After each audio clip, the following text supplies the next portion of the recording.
All right, we'll go ahead and get started. Thanks everybody for your patience. So hello and welcome to our webinar, an introduction to automated testing in ServiceNow.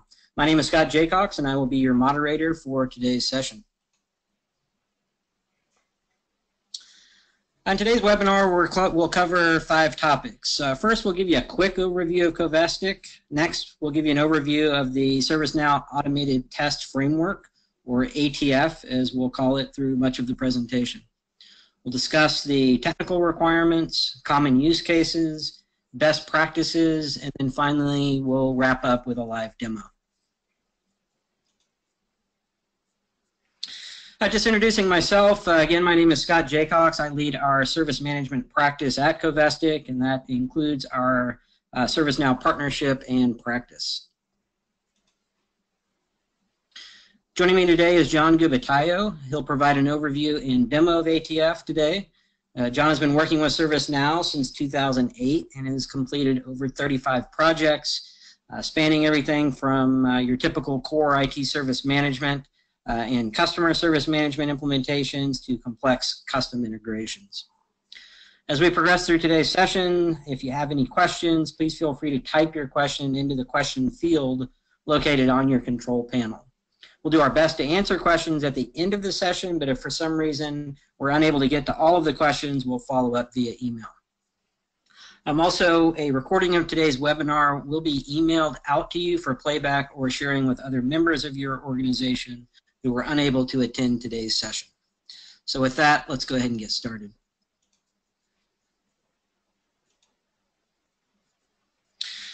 So a quick Covestic overview. We're a full-service consulting firm. We're a Silver ServiceNow partner headquartered in Kirkland, Washington. We employ over 200 senior-level consultants averaging over 15 years of professional consulting and IT operations experience, and have been delivering service management services and solutions since 2001.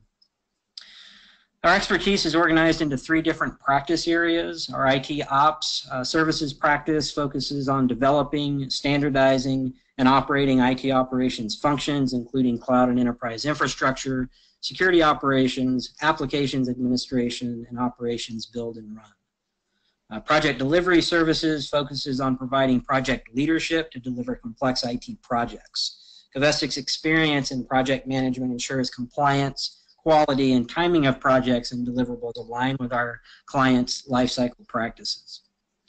Finally, our service management consulting practice focuses on assessing, defining, and implementing optimized service management solutions, with ServiceNow being our only service management solution partnership. So with that, John, I'll turn it over to you. Great. Thank you, Scott, and thanks for everyone for joining us today for our webinar, an introduction to ServiceNow's automated test framework. So we're going to start our introduction with an overview of the ATF tool. So as Scott mentioned, I've been working with ServiceNow since 2008. I started out as a system administrator and then moved on to consulting with the software. And this super cool functionality has finally come as of the Istanbul release. And I know since being a system administrator, it's been something that I've been hoping for. So I was really excited when I first heard of it being released with Istanbul, and have been working with it for a while now, and really found it to be very cool functionality that ServiceNow provides us. So the automated test framework provides us a means for testing forms within ServiceNow. So for example, we can set up tests to test the incident management form or one of our problem management forms. As of the Jakarta release, we now have the ability to test the service catalog. So we can test, for instance, ordering a new laptop, or a lot of people have a record producer for their end users to submit an incident. And so now we can set up a test for that record producer out in the service catalog to make sure that our end users can submit incidents into us. So we have the ability to test on the client side of ServiceNow, and now we also have the ability to test on the server side. So we can use the automated test framework to test business rules. As of the Jakarta release, we now have the ability to test REST inbound. So a lot of clients and customers have created integrations using the REST API, and oftentimes when we're doing upgrades or getting quarterly patches, or adding new functionality to those integrations, we need a means of regression testing them and making sure they still work for our important integration points. So as of Jakarta, we can now test those inbound REST functionalities. So the cool thing about excuse me, ATF is that it provides out of the box, so it's built into ServiceNow. So the advantage to this is of course ServiceNow's customer support supports it for us, and we'll be able to use it for the main thing for our upgrades. So as new versions of ServiceNow come out, we know that ServiceNow in theory has tested that ATF functionality since it's native and built into the tool, and it's ready for us to perform our testing, our internal testing, and custom testing for our environment for those new versions. Also with the Jakarta release, we now have the ability to schedule our testing. So we can schedule testing to occur nightly. So perhaps we've got development working on different stories and sprints, and so we can have a nightly testing of that development. And then you come in first thing in the morning, and there's a handy-dandy email in your inbox telling you if any sort of test might have failed and possibly been disrupted from some development. And keeping in line with the ServiceNow platform, of course, we have the ability to customize the automated testing framework. So as an ATF administrator, you have the ability to set up any sort of custom step configurations that you might need for maybe you've created some custom applications, or you have some unique configurations within your environment that may not be available for you with the out-of-the-box test steps. So using, they've provided us a special object, a utilities object, we can create our own custom steps to kind of cover any sort of gaps that we might encounter with the out-of-the-box steps. Okay, so now that we've covered an overview, let's go ahead and dig into the technical requirements. So the automated test framework was first released with the Istanbul release, and it's been greatly enhanced with the Jakarta release. So as of the Jakarta release, we now have the ability again to test those REST inbounds. And so if you're on a Jakarta release of ATF, your system administrators will have access to a special plugin that can activate that REST inbound functionality. Additionally, with the Jakarta release, we have the ability to use the new scheduling of test suites. So you can turn on that plugin for the scheduling functionality. And then with the Jakarta release, we now have the super cool ability to test our service catalog. So again, testing our catalog items and record producers that are being consumed by our end users.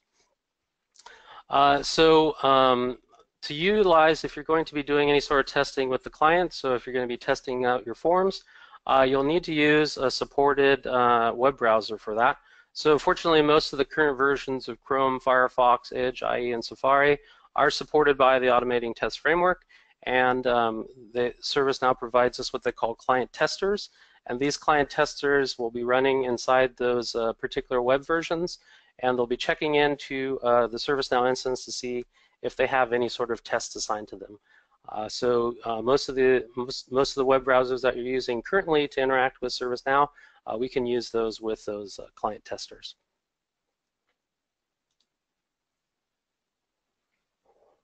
Okay, so let's discuss some of the main test use cases for the automated test framework.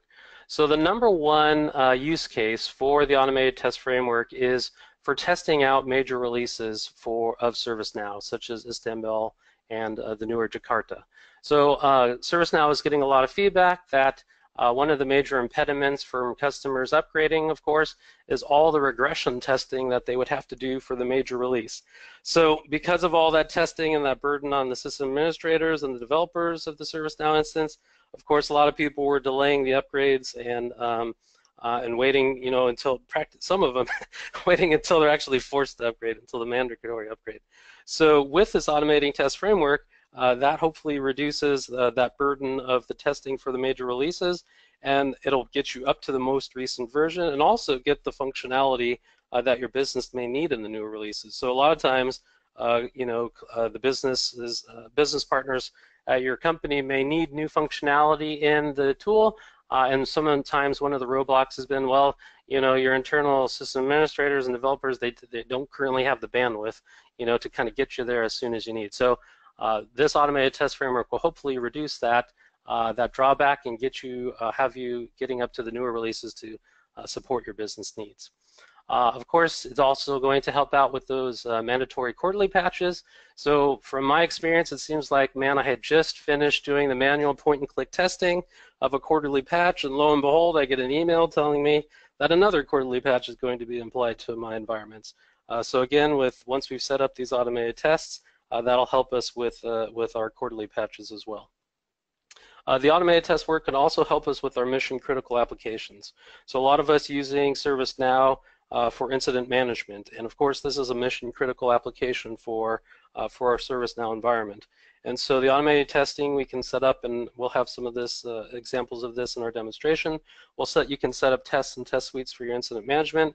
So if for whatever reason, if there's an emergency change coming through for your incident management process, you can quickly execute all of your automated tests against your incident management and hopefully keep it up and running for high availability. You can also use the automated test framework for any sort of new development or enhancements that you're doing in your environment.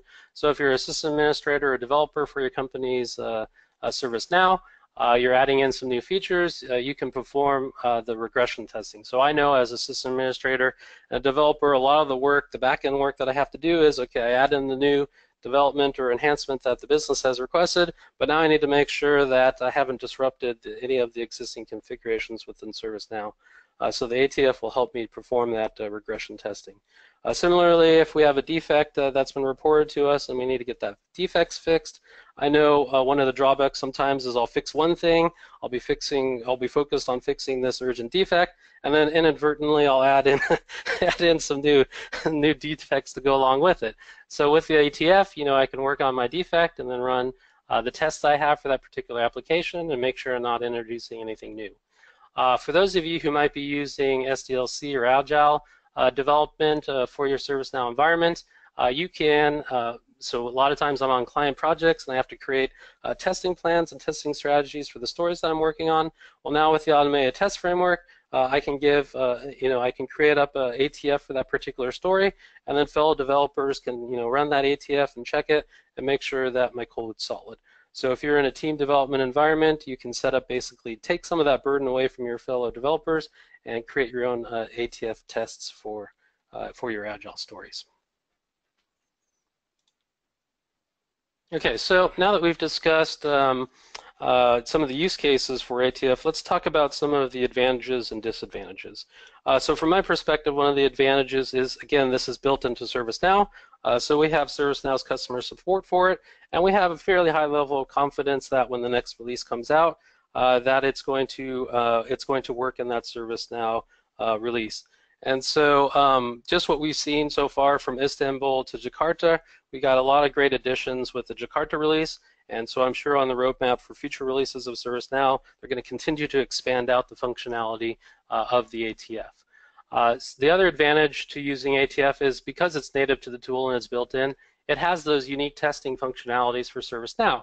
So for example, we can impersonate a user, we can open up forms within ServiceNow, we can set the fields that are within ServiceNow. We can also do validation of the ServiceNow forms to make sure things are mandatory, read-only, and visible to the user. We can also check to make sure that UI actions are available.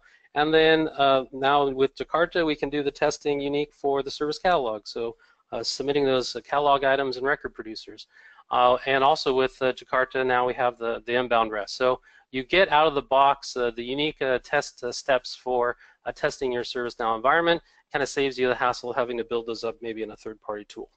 Of course, the other advantage of the automated test framework is it's an enormous time saver. So in the past, since the early days, I've got this huge multi-tab spreadsheet, and here are all my test steps for incident management.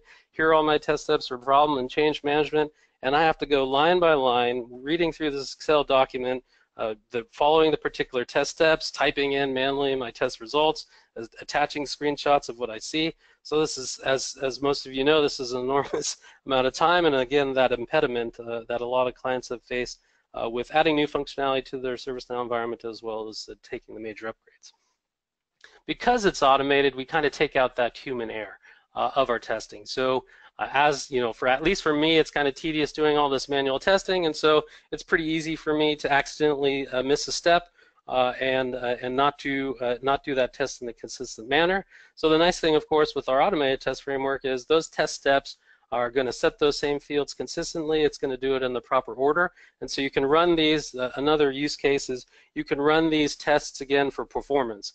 So you know that it's going to be executing these tests in a consistent manner and reducing kind of that human error that gets introduced through manually testing. So there are some disadvantages for ATF right now. So as of now, as of the Jakarta release, we don't quite yet have the ability to test the UI pages in the service portal, but I've heard that that's kind of on the roadmap for ATF, so looking forward to that additional functionality in future releases. Another disadvantage is, of course, because you've got to transfer all your manual tests and Excel spreadsheets over into the automated testing framework. There is an initial amount of time to set up those test steps, and test them out and make sure they're working. But fortunately, this is an area that Covestic would be able to help you out with, is kind of taking off that load and burden of that initial configuration, so you can reap the rewards of the ATF over time. So it's one of those things where you have to put in the time and effort in the beginning, but you're going to reap the rewards of those tests over time, over the life cycle of your ServiceNow environment. Currently, we don't have, there isn't support provided for the mobile and tablet interfaces for testing, so you do kind of have to rely on, some companies have already used third-party tools that can perform those, so some customers are using Selenium and Sauce Labs and so other third-party tools. So that's a little bit of a strength for some of those third-party tools, is they have the ability to spin up those, like Sauce Labs, spin up an instance, a VM, and test a little bit more thoroughly some of those mobile and tablet interfaces. But hopefully, this is functionality that we'll get down the line. Okay, so now that we've discussed some of the advantages and disadvantages, let's go ahead and discuss the components of the ATF. So the main component of the ATF, of course, are the tests. So these tests are composed of the test steps. So you'll have tests most likely for your incident management process, your problem process, change management, and then all your different catalog items out there. So you'll have tests set up for those different application areas within ServiceNow. So those tests are composed of what ServiceNow calls test steps. So test steps perform those individual manual actions. That's kind of how I like to think of it. So I'm impersonating a user, so I'm acting like I'm an ITIL user. I'm opening up a form. I'm setting field values. So these test steps essentially automate those manual tests. Once we have a grouping of tests together, we can set up what they call test suites. So test suites are like this is kind of like our end-to-end testing. So in the demo that's coming up, I have an example of an incident management test suite. So it's kind of walking through the test of creating a P1, setting the category and subcategory, making an assignment of that incident, adding a work note, an additional comment, and then resolving out that incident. So the test suites provide you the ability to group together these tests in a sequenced order, so you can kind of do your end-to-end testing of an application. ServiceNow also provides what they call test templates. So these are kind of cool because what you can do is you can build up templates for your most common type of test sequencing, and then when you're setting up a new test, you can apply these test templates, and it'll automatically add in all the individual test steps in the proper sequence. And so this facilitates the development of the tests, also kind of keeping them consistent and standardized. So that's what we can utilize those test templates for. And then as of the Jakarta release, we have the ability to schedule these test suites. So again, similar to scheduling within ServiceNow, you can set these up daily, periodically, or on demand, and then you can execute these test suites maybe off hours. So maybe you're having your upgrade occur in your dev environment off hours, and then you can just say, okay, well, we anticipate the upgrade will complete within this amount of time, so then you can schedule your test suites to run after the upgrade, and lo and behold, you come in the morning and you can kind of see, okay, this is where we need to start looking at and troubleshooting some of the issues that may have occurred with the upgrade. So again, that's newer functionality with the Jakarta release. Okay, so let's go ahead and discuss a bit kind of the steps for setting up the test process. So the very first thing you're going to do, and we'll see this in the demo, is you'll be assigning a name to the test. So like you're testing an incident P1 creation, and then you can put in a description of what that test is going to do. So again, this will help out other developers and maybe QA people in your team to understand what that test is going to do. Once you've got the test created, then you'll go ahead and add in the test steps. So in these individual test steps, again, are kind of mimicking the manual steps that you would have to do to test that particular functionality. So you'll impersonate a user like an ITIL user. You'll open up a form for the incident. You'll set some values. You'll validate things. So these are the individual test steps that you're going to configure. Again, if you have some test templates, and ServiceNow provides us one out of the box, you can apply that test template to your test and automatically add in those tests. The nice thing about that is then you just have to configure the individual values for those individual parameters for those tests. So just telling it which user to impersonate and which table to set the form on, and then which form values to set. So once we've got the test and the test steps set up, the fun part is we get to execute that test. So ServiceNow uses what they call client test runners. So if you're running any sort of UI tests, you'll spin up a client test runner in a browser, and then that client test runner will basically check into ServiceNow to see if it has any tests. So as of the Jakarta release, you now have the ability to set up what they call scheduled test runners. And those special test runners basically just constantly pull ServiceNow to see if there's any scheduled tests that they need to execute.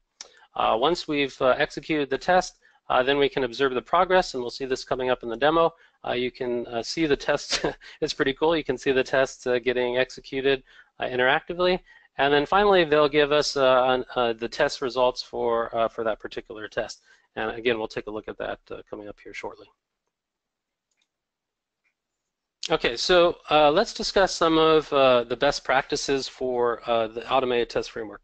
So the number one most important best practice, in my opinion, is, of course, to always perform these automated testing in your development or test instance. And so because you're going to be creating record, you don't want to be testing your P1 creation in your production environment. You don't want pager alerts going out and email notifications going out and everyone getting alerted that there's a P1. And then because the automated test work does a rollback or kind of cleans up after itself, you know, 1 minute they're seeing a P1 and then next they go to look for it and it's not there anymore because it's been rolled back and cleaned up by the test. So of course you'll be using these. You'll be using the automated test framework in your development and test environment. The nice thing is ServiceNow has made these properties for activating the automated test framework, and it kind of gives you a little warning. It's also made the property private, so you don't accidentally transfer the activation of the ATF through update sets through to your production environment. So they've done ServiceNow has done a good job of kind of calling that property out to system administrators so they don't inadvertently get it over to prod. Another best practice I recommend is configuring some groups for managing your ATF. So there are two main roles for the ATF. There are administrators, so they have the ability to configure the custom test steps and also set some of the ATF properties. And then you can kind of delegate the testing out to other developers and system admins. Maybe you've got some admins for your HR and other applications within ServiceNow. So you can kind of delegate that testing out to test designers, and they have the ability to set up tests for their application areas.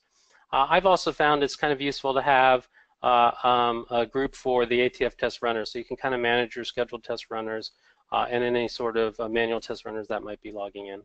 And then ServiceNow recommends that you perform impersonations for your UI tests.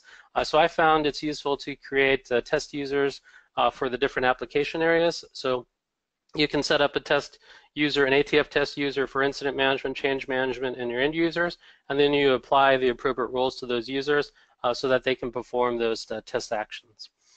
It's also recommended that you run the test runners in their own browser windows, so this gives them a little bit more access and a little bit more access to the computer so that they can perform the test. So there is a knowledge base article out on High that describes some steps for reducing some of the timeouts. So after the Istanbul release, there was feedback from the user base that tests were timing out, and so now you can actually, for some of the validation test steps, you can increase the timeout. And also, if you so happen to be using Chrome in a Windows environment, you have the ability to turn off some of that CPU throttling. So again, this will give those, most likely these are going to be your scheduled test runners, but maybe some manual ones you're running on your desktop. so that they hopefully don't encounter that timeout and they're not timing out because they don't have enough access to the CPU. Okay, so those are some of the best practices. So let's go ahead and switch over to the demonstration here.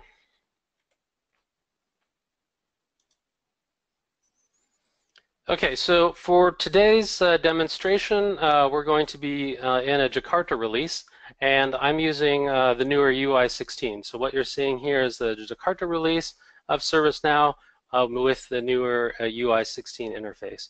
And so to find the automated test framework, so if you're a new client that has Istanbul or Jakarta, then out of the box you will have the automated test framework activated. Now, if you've upgraded to Istanbul or Jakarta, one of your system administrators can basically go to plugins, and they can automate the different ATF plugins that you may need. So once those plugins have been activated in your environment, you're going to have the automated test framework show up in your navigation menu. So for our demo, I'm just going to start off with describing some of the application areas for the ATF. Then we're going to have a demonstration of execution of a test. We'll also have a demonstration of out-of-the-box test failure, so you can see what it looks like, unfortunately, when a test fails. And then we'll wrap up the live demonstration with a test suite. Okay, so let's go ahead and start with basically a description of some of the options within the automated test framework. So the main one are the tests that the ATF are going to run. So I just have an example in here of the P1 incident creation. So we'll come back to that in a little bit. The other area is the test suites. So again, these are the end-to-end testing that you can perform. So the test suites are the grouping of those individual tests, and we'll take a look at an example one that I've created for incident management. You also have the ability to look at the different test results. You can look at past results. These are retained out of the box for 30 days, but you as a system administrator have the ability to preserve those for individual test results for longer, or bump up the cleanup basically of these test results. We also have test results for the test suites, and then newer with Jakarta, we have the ability to set up schedules. So I just have an example of setting up a schedule for incident management, and similar to other scheduling within ServiceNow, you can set up the different type of interval, and then you associate which test suites you want those scheduled tests to run. Again, since these are scheduled, you'll need what they call the new with Jakarta, the new scheduled test runners. So we have the manual client test runners, and then we have specifically just for our scheduled test, we have the scheduled client test runners. You also, as an administrator, can see what manual test runners you have running out there, and then you also have the ability to see, and this one's kind of helpful, to check to make sure that your scheduled test runners are checking in and kind of still online and ready for any sort of scheduled tests. You can also check to see what tests are waiting to be run, so these are the ones that are kind of queued up. So you can check to see which tests are waiting for a client runner to start processing them. And similarly, you can check and see which test suites are running or waiting to be run. Okay, as an ATF administrator, you have access to the ATF properties. So again, the most important property here is the activation of the automated test framework. And again, this should be done in your development or test environment. And ServiceNow has made it nicely that this is a private property, so it doesn't accidentally get transferred over to production in your ATF update sets. I also found it useful to turn on the debugging properties for ATF. So this provides us just a little bit more information as the tests are running, in case that your tests are encountering some failures. You can get a little bit more detail on that. Now this is cool. New with Jakarta, we now have the ability to determine when the screenshots are captured. So initially in this Istanbul release, the screenshots were captured for every single step. And so this added a little bit more overhead and, of course, taking up a little bit more space for your test results. So cool new function now with Jakarta is we have the ability to determine when those screenshots are going to be captured. So for most of my stuff for system administration and development, I'm mostly interested in just finding out if my test steps have failed. And so I set it to capture screenshots when the test steps have failed. I found it useful when I'm debugging a failed test step to take a look at the screenshot and kind of see, okay, what is that field not read only? Was the value not set? So it kind of helps to facilitate the troubleshooting of a failed test. Okay, you also have the ability to set some of the timeouts for your client test runners. So out of the box, 120 seconds, so every 2 minutes or so, it's checking to make sure that that runner is still out there and available for use. And then again, because similar to our mid servers, these client test servers are checking back into the main instance, and so you can set the heartbeat interval. And so every minute or so, they should check into your instance to say, hey, I'm ready to go. Are there any tests for me? So those are kind of like our drones checking in with us. And then you can set, how aggressively you want to consider those test runners offline. So out of the box, if we haven't heard from them for a day, you can go ahead and kind of clean those off the lists. With the Jakarta release, you have the ability to set up some of the configurations for the new emails that get sent out. So let me see, I think I've got an example down here. We can take a look at. So these properties basically are setting up some of the coloring, which is kind of nice that they give us that ability to kind of fine-tune that email.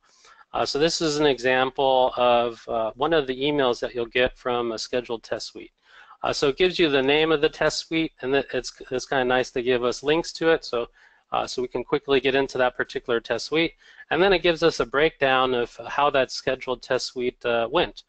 So it tells us what the failures were, what the errors were, if any test steps were skipped, and then how many things overall the suite passed, and how many steps had passed. And then again, you can also drill into those individual test suites to see the results. So these are the neat new email notifications that you get when a test suite executes. Okay, so I think that covers all of our properties. The next area is the test templates. So again, this is an example one out of the box, and I like these because it was helpful for me as kind of a building block. So they give us out of the box, they give us an example of a default new form.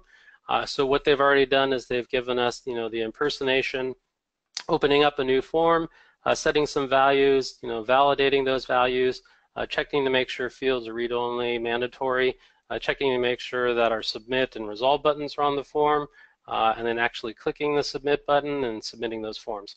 So these are the test templates that you can set up to kind of facilitate and standardize the development of tests for your environment.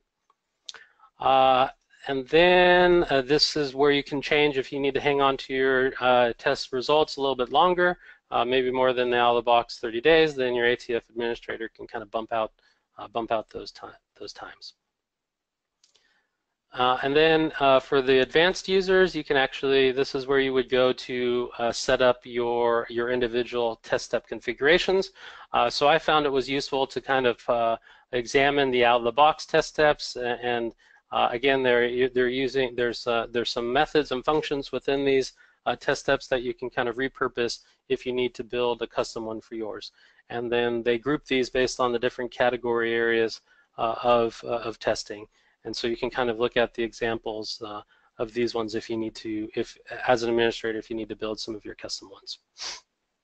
Okay, so that's kind of an overview of the automated test framework's options. So let's go ahead and start with taking a look at an individual test. So I've created an example of a test testing for P1 incident creation.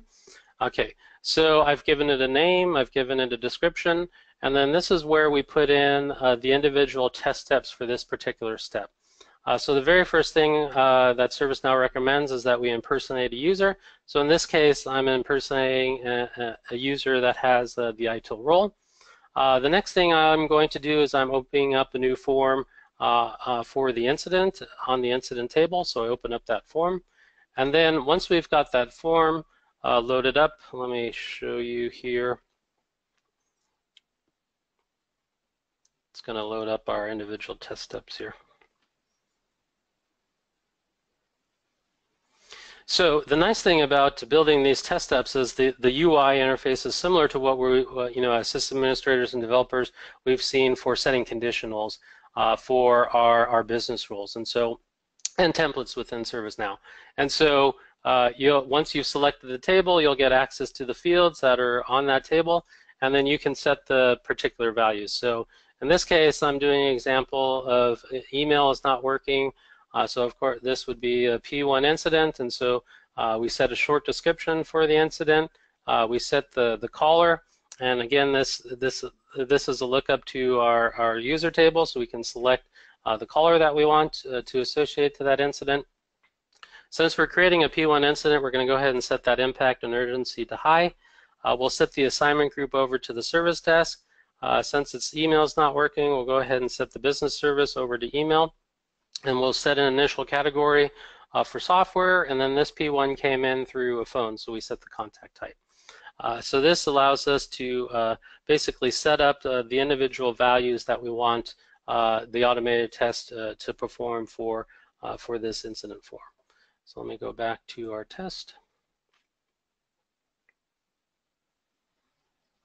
Okay, so once we've set those values on the form, the next thing we need to do is we need to validate that those values were set properly. So ServiceNow uses what they call a field values validation, and this is where if your validation happens to be timing out, you can kind of increase this a little bit so it gets a little bit more opportunity to validate this information. So what it's going to do is it's going to check to see, okay, well, we set impact and urgency to high, so we want to make sure that the priority was set to critical. We want to make sure that the caller was indeed set to the able tutor. We want to make sure that the assignment group was set to the service desk, the business service was set to email, and the category was set to software and the contact type. So basically this is the flip side of setting the values. We're validating to make sure that those fields were successfully set. Once we've checked to make sure those field values are okay, then what we'll do is we'll actually check to make sure that the fields on the forms are all right.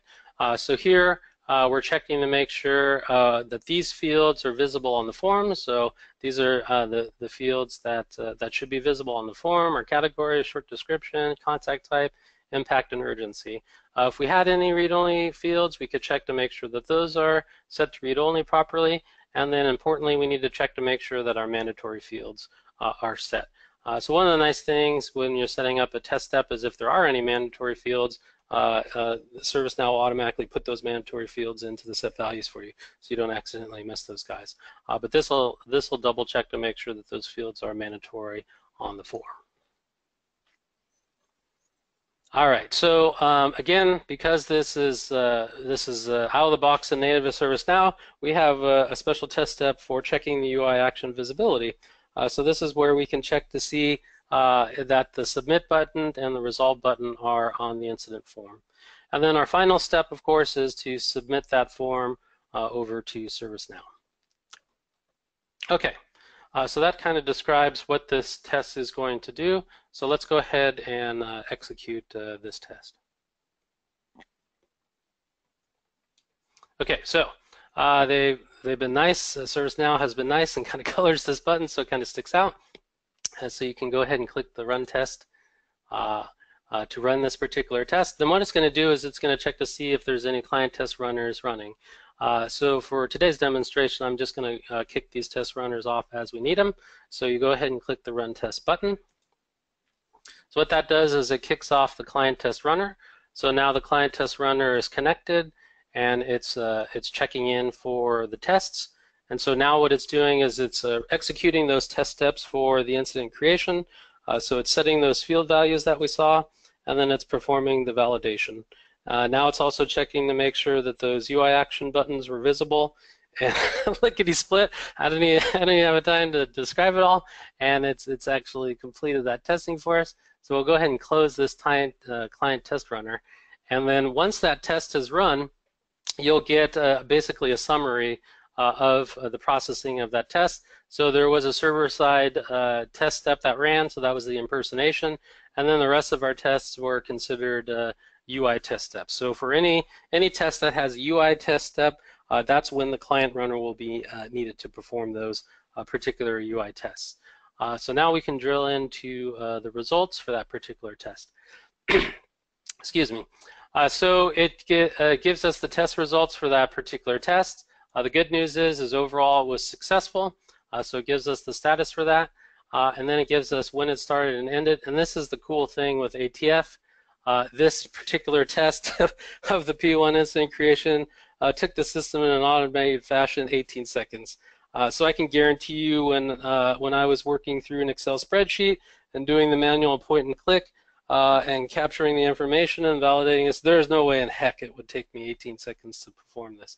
So again, this is the power of the automated test framework, is that it's able to perform these tests and take away some of that, take away that manual human interaction and reduce the amount of time basically it takes us to test our functionality.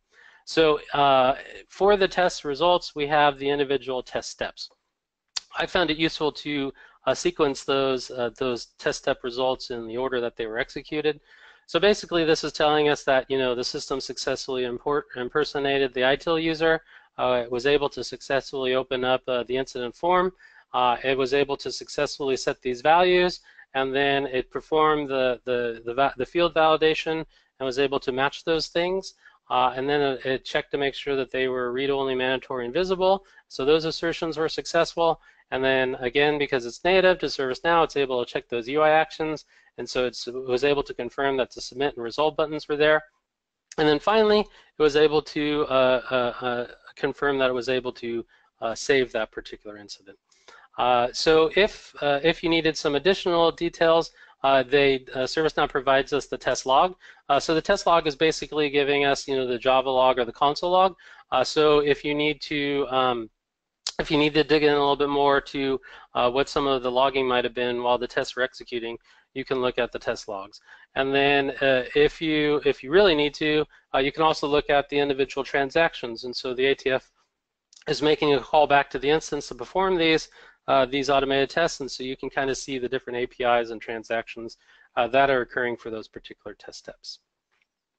Okay, so that is an example of a successful test for an incident P1 creation. So let's take a look at what it looks like, unfortunately, if we encounter a failure.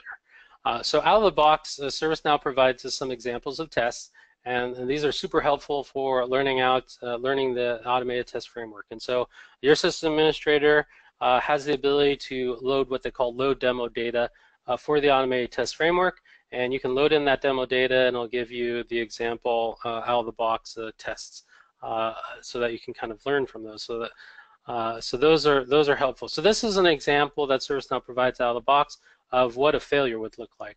And so it's going to create a new service catalog task, and what it's going to do is it's going to set the description to about all the tasks that need to be discussed, and then what it's going to do in the validation is it's going to say it's going to check for something else. So it's going to check for a description of, this is a different message than the one I set in the previous set values set. Okay, so let's go ahead and run this example of a test failure. So again, we'll click the Run Test button. And then then we're going to go ahead and start off a client test runner to execute this test. So now that client test runner is checking in. He's performing the first step of that test. So he's opening up the catalog task form. He's setting some values, and then unfortunately, he's encountered that error. So he basically stops his testing. So we'll close this. And then this is hopefully, this is the bummer screen we see if we're a system admin or a developer, like, oh shucks, our test has failed. So now we need to drill in and kind of take a look at our failure. So we'll go into our results here.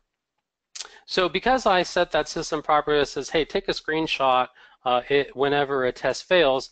You'll notice for this particular test result, up at the top, we have a timestamped screenshot.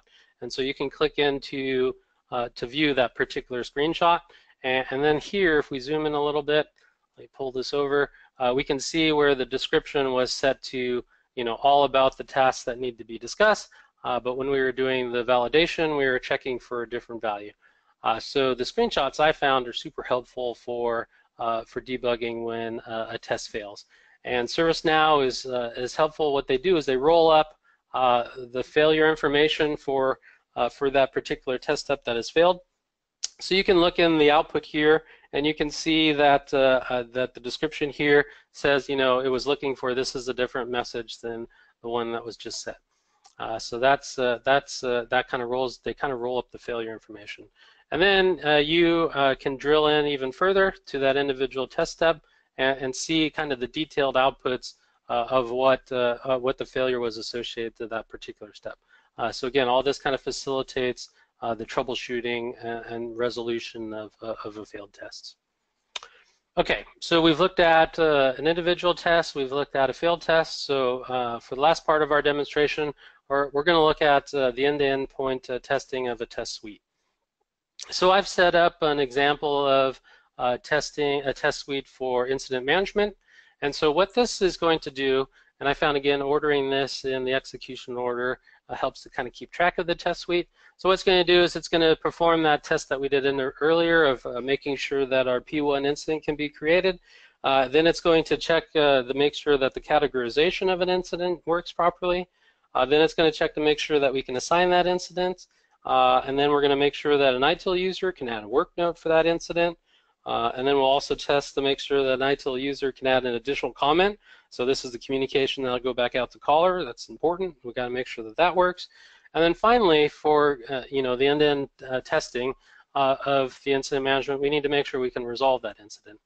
So this last test step will test the resolution of an incident.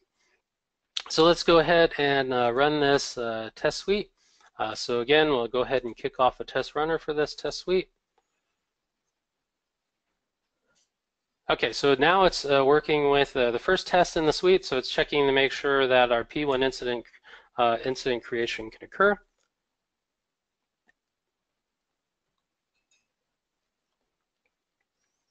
Okay, so it's completed that particular test within the test suite. So the next thing is we're going to check to make sure we can categorize the incident. So we're checking the category and the subcategory is being set properly. So it's confirming that that categorization occurred. All right, now we need to make sure that we can assign an incident. So we assign that incident over to the service desk, and we assign it to our old friend David Liu as the assigned to. Pay some homage out to David, the original developer of the whole tool for us. Okay, now we're going to test an incident work note. So this is again making sure that an ITIL user can add a work note to this incident. I think if I scroll down, we should be able to see setting up that additional comment. Yeah, so now this is setting the additional comment to make sure that that communication could go out to an end user. And then finally, what we're going to make sure is that we can resolve an incident. So this one's setting up the incident for resolution. It's checking to make sure those conditions that we set are correct. It's saving that incident. And now it's setting, because we're resolving the incident, we have to set the resolution notes and the resolution code. And then it clicks the resolution button, and it's completed the resolution of that incident. So let me close this. Okay, so now we have the results for that test suite. So let's go take a look at that. So similar to the other test results we saw, we've got, it's a little bit easier to kind of see these from A to Z. So overall, the test suite was successful. Amazingly, again, testing all this functionality took the automated test framework about a minute to perform. Fortunately, all of our tests were successful, but if there were some failures, errors, we get those individual counts. If it were a scheduled run, it would tell us when this ran. And then we see the individual results for those particular tests. In this case, they were successful. And then similar to what we saw a little bit earlier, you can drill into those individual test results for each one of those tests that compose the suite. So if you happen to have a failure, you can drill in, like we saw earlier, to those individual test suite results. Okay, so it looks like, okay, cool. Got some time for some Q&A. So let me go ahead and switch back over to Scott here.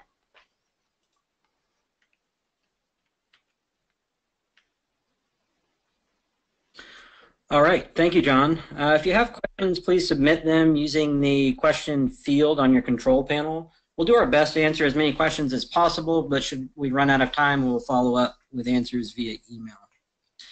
So let's start with our first question here, John. Is there a direct link between ATF test plans and stories? And then in parentheses, it says, I've had to add that relationship. Yeah, so you're correct. Out of the box, there is not a direct link between the SDLC stories, and so it's a common related list that you'll need to add in so to tie those two things together. And that question is also similar to, I've seen questions out on some of the other presentations by ServiceNow and out in the community about, is there a tie-in between the test management suite? So those are where you set up tests and you have manual test steps and manual all set up basically the test management area. So it's another customization that you'll need to add in to also link any sort of manual tests that you have to the newer automated test framework. So you're correct. That's something you'll need to add in. All right, great. Thanks, John. Sure. Second question, what would you recommend as a starting point for ATF?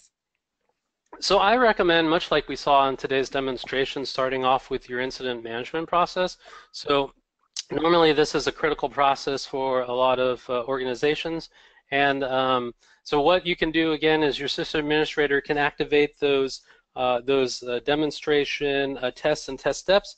And so utilizing the out-of-the-box test template, you can kind of get started setting up your first kind of testing. So as I was learning it, I started out with the incident management, much like we saw in the demonstration.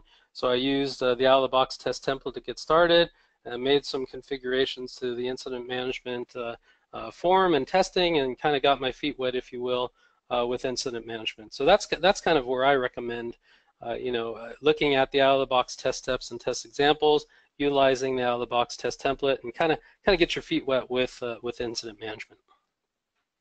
Okay, thanks. Next one, have you noticed any performance issues when setting test runner intervals to certain intervals? So I've left them out of the box so far. So I've left them right now to the the 120 and such. But if you're getting timeouts, again, if you have the ability to use Chrome, you can use those special parameters so that Chrome doesn't encounter any of the CPU throttling. And now you can also, with those individual test steps, you can kind of bump up the timeouts. So you can bump those up as needed. Most of my testing so far, the out-of-the-box ones have worked okay. But if you're encountering those timeouts, there also is out on the HI.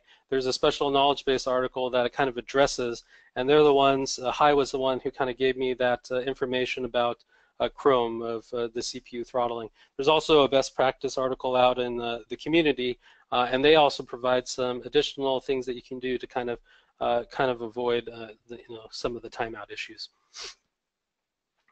Okay, thanks. Can ATF verify that the VIP flag is displayed for VIP users? So that's a special little macro thing that will show up. So I haven't with the field validation thing right now. They mostly give us the validations of what UI policies can perform. So those are if the fields are mandatory, required, or read-only. So I haven't seen a way yet to kind of test to make sure that little icon shows up next to the field, so that little UI macro icon.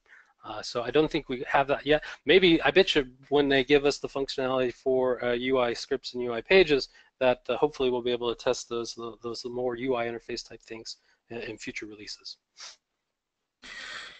Okay. Currently using test management in production. Will the automated test work with test management?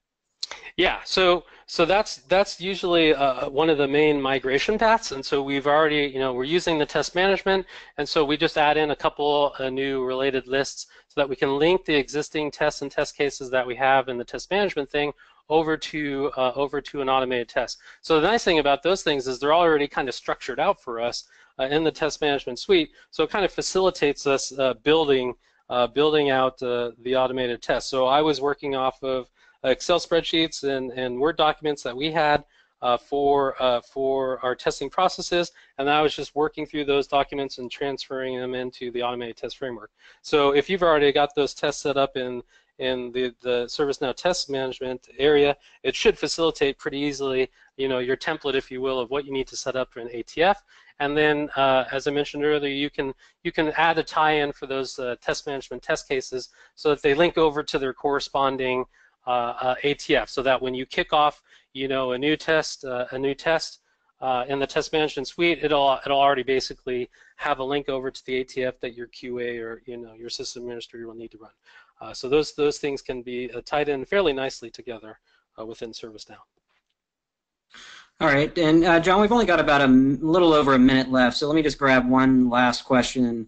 Can you test for dependent fields, for example, category and subcategory?